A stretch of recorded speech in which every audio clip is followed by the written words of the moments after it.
I didn't think we would do it. I had in my mind that Morrison would win in another miracle election. Another 3 years of blatant corruption. We won. The Labour movement. I made drinks. I made drinks in at the moment. 8 standards. I thought the Labour movement would be crushed once more, as it has in history so many times before in so many places. But following the trend of Germany, we have won once more. There's going to be an anti-corruption commission into the actions that the Scott Morrison government has done. The rorts, the shifty deals, the blatant pork barreling.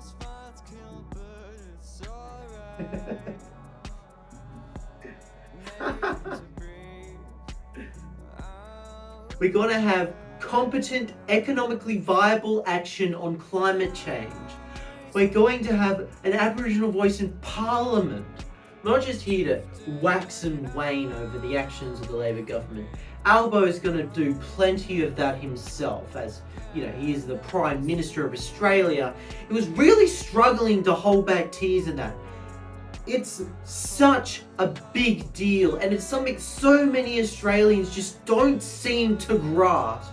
The sheer difference between the two parties and how much this means for the fate of Australia. Even just for 3 years, the sheer amount of action that is going to happen, both from the lack of corruption that is now going to exist because there is an actual competent intentional government in this country instead of a corrupt consultancy firm, and also from the remnants of the Labour movement still live on within the party in spite of the actions of the global climate. That's Drunk Rantings with Loom. Subscribe to Montboyer for literally no reason other than that I'm wearing his shirt.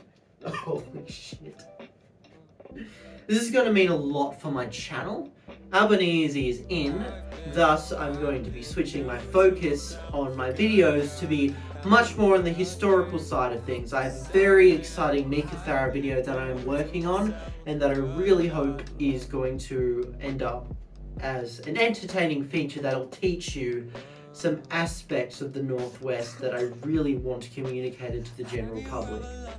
I have a lot of ideas in my head of things I want to do, not related to politics at all, that I think would be very fun and interesting. And now that we have a competent government in power, I can kind of switch off a little bit more and focus on those aspects of art and improving my own content now, rather than just pushing out shitposty propaganda as I've been doing in the past few days and weeks.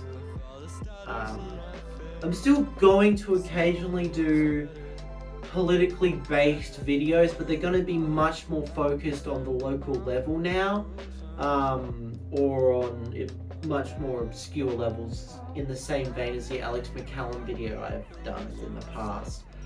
I have always wanted to do videos that focused on as local a level as possible because, first of all, it's a much more niche market and it's far less controversial, and additionally I think that the Northwest deserves a voice. The Durack area deserves at least someone from this generation to shout a vision upon it. Ideally multiple people, and I'll be searching for fellow Durack citizens who have interesting stories to say about this extremely large area of which I was raised. So, the game plan for the next 3 years is to figure out how we can surely show the blatant misuse of power that Melissa Price has shown for the people of Durack. Melissa Price has blatantly voted on many policy lines in ways that is against the interests of the people of Iraq.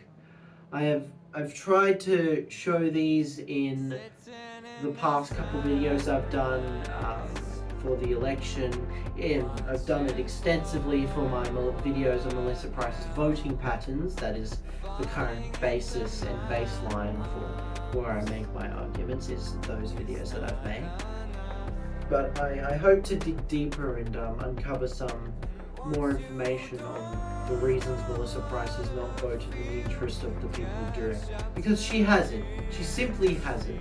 She's voted consistently in line with Scott Morrison and the Liberal Party to do things like gut the age pension by not allowing it to be raised in spite of massive amounts of inflation. Things like that. Thank you all for this glorious night. I'm so thankful to grow up and live in a state that has taken the opportunity it has been given in the form of a fantastic premier to allow Australia a Prime Minister that will give Australians from those lesser known and lesser appreciated backgrounds, like those in rural Australia, like those in the eastern suburbs of Perth, like those in the western suburbs of Sydney, a chance to make the most of themselves and contribute as much as they can to the well-being of mankind. Fuck, I'm drunk. Ciao.